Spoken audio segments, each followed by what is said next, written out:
তুমি যে আদিনের মাহফিল নিয়ে যে কত বাড়াবাড়ি করছো, যে বাড়াবাড়ি না তো, ওই মাহফিলের নাম করে মানুষের ঘর বাড়ি দখল করছে, জমি জামি সব দখল করছে, একদম মানুষ কি মেশিন নিয়ে এসে সব ভেঙে ছিল দরমার করে দিয়েছে একদম। মাহফিলের নামে যে সব ষড়যন্ত্র করছে বা চক্রান্ত করছে, এটা ঠিক আছে? তুই না, এইটা বুঝতে হবে ওরা কারা, কোত্থেকে এলো ওরা, ওরা কি চাই, কেন চাই, কিভাবে চাই, এই জিনিসটা বুঝতে হবে।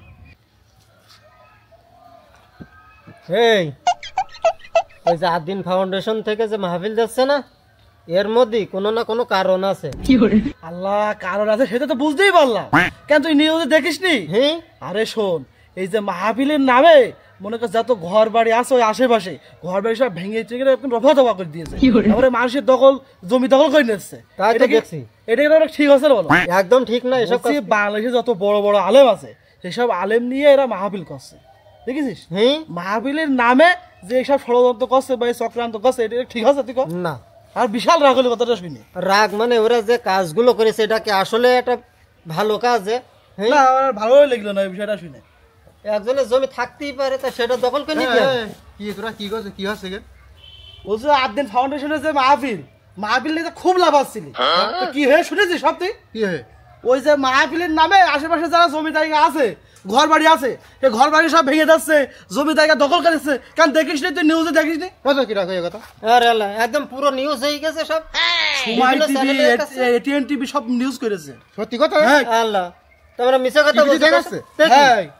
তোমরা টিভি দেখিস না তুই? আমি চাচার সাথে এক্ষুনি যাচ্ছি। তুমি কোন গ্রহে থাকো তুমি? হ্যাঁ, তাহলে ষড়যন্ত্র বলো ফাঁস হয়ে গেল। একদম অরিজিনাল ফাঁস হয়ে গেল।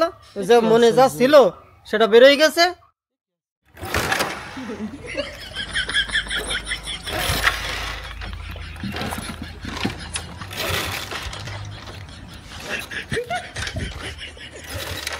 এ সামড়া, তুই খেয়ে দাঁড়ায় না থেকে তো একটু ঠেলে দিলেও তো এটা স্টার্ট হয়ে যেত। ঠেলার কাছে আমার কথা আছে, তুমি যে মোটরসাইকেলে উঠি যাও তা হাসপাতালে সিট বুকিং দিয়ে যাও তো? মোটর সাইকেল তুই মনে করিস না যে আমি আজ প্রথম চালাচ্ছি, এর আগে 2-4 বার চালাইছি। 2-4 বার চালাইছাও? হ্যাঁ। তুমি যে কি করবা না আমার বুঝা শেষ, এখন স্টার্ট দিতে পাইলে। তুমি এখানে মোটরসাইকেলে উঠে যাও, একটু পিছনে ঠেল দিনি, ওই ঠেল দিয়ে আমি ওই এই যখন গিয়ার মারবারে ঠাস করে স্টার্ট হয়ে যাবে। খেলবো পরে, আগে আমার কথা শোনো। তুমি যে আদিনের মাহফিল নিয়ে যে কত বাড়াবাড়ি করছো, যে বাড়াবাড়ি না তো, এখন সে 8 দিনের মাহফিলে যাবো, স্টার্ট হচ্ছে না, তোর ওই পোস্টার ইয়ে না, সে পোস্টার করছে। আমার কথা শোনো আগে। তুমি যে মাহফিল নিয়ে যে এত লাভালাভি করছো, ওরা কি করছে জানো? ঠিক আছে, ওই মাহফিলের নাম করে মানুষের ঘর বাড়ি দখল করছে, জমি জামি সব দখল করছে, একদম মানুষ কি মেশিন নিয়ে এসে সব ভেঙে ছিল দরমার করে দিয়েছে একদম। আমিও দেখেছি, আমি দেখছি করছি, এসব তোরা পাস করে। আমি শুনে আসলাম, ওই আলামিনার রশিদুল ওরা না টিভিতে দেখেছে, আমি শুনে আসলাম এখন। ও নিউজ আমার কাছে আছে, আর ওর পরের নিউজও আছে। সবাই এক লাইন পড়িয়ে লাফালি হবে না, দ্বিতীয় আর একটা লাইন থাকে, ঠিক আছে? আমি তোমাকে আগে দেখাই, তারপরে বাকি কথা হবে, ঠিক আছে? আমিও তোমার দেখাচ্ছি। কি দেখাবা তুমি? দখল করে নিয়ে যাবার তুমি কি দেখাবা? তুমি দেখো, আমি দেখাই, তুমি দেখো, ঠিক আছে? এই যে দেখো, যশোরের তাফসিরুল কুরআন মাহফিল আয়োজনের নামে জমি দখলের অভিযোগ উঠেছে। তবে বিষয়টিকে সম্পূর্ণ ভিত্তিহীন ও মন গড়া বলছেন আদিন কর্তৃপক্ষ ও জমির ভাড়াটিয়া। পুলিশ জানায়, অভিযোগ পাওয়ার পর পরিদর্শনে গিয়ে জমি দখলের কোনো প্রমাণ তারা পাননি। আদিনের প্রতি কোনো অভিযোগ নেই আমার। মাঠের মধ্যে একা একা বসবাস করা হয় না ভাই, রাজধানী কারেন্ট নেই, আমার কেউ নেই, এখানে ভাই বাচ্চা নিয়ে থাকার কোনো পরিবেশ নেই, তাই আমি এখান থেকে চলে গেছি। জোর করে কারণ তারা দিন ওরা যায়, যার জমি নিয়েছে তার সাথে কথাবার্তা বলে তার মালিকের যেমন আমার ডাউন এসে, আমার একটা ঘর ছিল আমি সাইডে কিনে নিছি, তারা টাকা পয়সা দিয়েছে, কারণ এই পর্যন্ত কেউ বলতে পারে না যে তার কাজটা দখল করে। নির্মাণ ও মেইনটেনেন্স বিভাগের সহকারী ম্যানেজার আব্দুল হান্নান মোল্লা বলেন, খাদিজা খাতুনের জমি দখল করা হয়নি। আমাদের সাথে তার কোনো এই বিষয়ে কোনো কথাই হয়নি, এবং এখানকার যে মাটি ভিটের কথা বলতেছে, এখানে হালকা একটু উঁচু ছিল, সেটা মাটিটাও উনি যে বাড়ি এখানে ঘর করা ছিল, টিনের ঘর, কিতাব আলি নিয়ে গেছে। এখানে আমরা তাদের কোনো জিনিসপত্র, এখন বিষয়টা কি বুঝতে পারিস? তাহলে ওরা যে টিভিতে দেখেছে, ওরা বলছে যে ওই যে মানুষের ঘর বাড়ি ভেঙে ফেলাছে, জমি দখল করে নিচ্ছে। শোনো, এসব নিউজ যেসব অসময় টিভিতে দেখবা, পৃথিবীতে অনেক কিছুর পরিবর্তন তুমি দেখতে পাবা। ধরো সিরিয়া, তাদের প্রেসিডেন্ট পাল্টাই নিয়েছে না, বাংলাদেশে কত কি বদলে গিয়েছে না, আমেরিকার বাইডেন চলিয়ে ডোনাল্ড ট্রাম্প হয়েছে, তো মালয়েশিয়ায় মাহাতির মোহাম্মদ যে আনোয়ার ইব্রাহিম যা জেলে রাখিল সে প্রধানমন্ত্রী, সব চেঞ্জ হবে।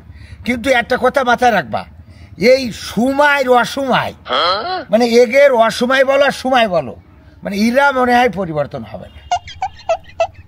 তাহলে ওইটা ওই সময় অসময় টিভিতে নিউজ করেছে। এইটা বুঝতে হবে ওরা কারা, কোত্থেকে এলো ওরা, ওরা কি চাই, কেন চাই, কিভাবে চাই, এই জিনিসটা বুঝতে হবে। পেতাত্মা চলে গেল আত্মা থেকে গেছে, বিষয়টা বুঝেছ? দূর আত্মা চলে গেল পেতাত্মা থেকে গেছে। কথাটা কি বুঝতে পারিস? এখন আমি তোমাকে বলি শোনো, 8 দিনের যে অভিযোগটা আনিয়েছে 8 দিন ফাউন্ডেশনটা কি জমি দখল করে নিয়েছে। আমি যতদূর জানি, আমি তো খোঁজ খবর নেওয়ার চেষ্টা করেছি, আমার তো একটা দায়িত্ব আছে। শুনলাম ওই জায়গায় জমি জায়গা বাইসে খেয়েছে সে মেলা আগে। এখন ওখানকার তোমার ওই যে ঘর বাড়ি কয় যে ওইটা আমাদের একটা ঘর করে দেন, ওই কোন রকম একটা ঘর বাড়ি মনে হয় ছিল, আমাদের ঘর করে দেন, আপনাকে তো কনে কত টাকা আছে, আমাদের একটা করিয়ে দিলি কি হবে। এখন মনে হয় 8 দিন ফাউন্ডেশন বলিয়েছে তোমাদের ঘর তোমরা করি না, তোমাকে তা নিয়ে তোমরা চলে যাও। তো এতদিন যাইনি, সেই কবে থেকে যাইনি, এখন মাহফিল করার জন্য মাঠটা দরকার। এখন কইছে তোমাদের এগুলো নিয়ে তোমরা চলে যাও। তো যারা ওইনে ভাড়া থাকতো তারা নিয়ে চলে গেছে। এখন এটা তো কিছু করতেই হবে, তো কাম না থাকলে তো আকাম করতে হবে, করা লাগবে না? তো এন একটা ধরো আকাম করিয়ে যে মাহফিল হচ্ছে, বিশাল বড় মাহফিল 8 দিন ফাউন্ডেশনের উদ্যোগে, কত বড় মাওলানা আসতেছে, মুফাসসির, মুহাদ্দিস, মুফতি, তারপরে কত মাদানি মাক্কি আল অনেক আর কি সেই সব আসছে, তারা এসে মাহফিল করবে। এটাতে তো 8 দিনের মান সম্মান বাড়িয়ে যাচ্ছে। এখানে এটা কমাইতে হবে, কি করে কমাইতে হবে, না একটা কিছু করো, সেইটা করা হলো। এখন শোনো, তোমরা এত কথা বললো না, আমার বাইকটা একটু ঠেল দাও, আমি একটা গিয়ার মারবো, স্টার্ট হয়ে যাবে, নাও পিছন থেকে। আরে তুই পরিস্থিতি বুঝলে তুই কি মোটরসাইকেল ঠেলবে পারবি না? তোর থেকে তো মোটরসাইকেলের দাম বেশি রে। হ্যাঁ ও ঠেলছে, তুমি চালাও দিন, আমি একটু যাবো তোমার সাথে বাজার যাবো। তুই কি আগে আদৌ কোনোদিন সাংবাদিক ছিলি না? না, তোর চরিত্র ভালো তো মনে হচ্ছে। আমি ভালো ছেলে, পাগল, অনেক ভালো সাংবাদিক আছে। নাম নেমে ওর একসাথে একটু উঠিলাম তো তোমার হয় না বলো, বুঝলি? টাই কোট পড়লি মনে হয় যে তুই একেবারে লাট সেবে গেছিস। ঠেল ধর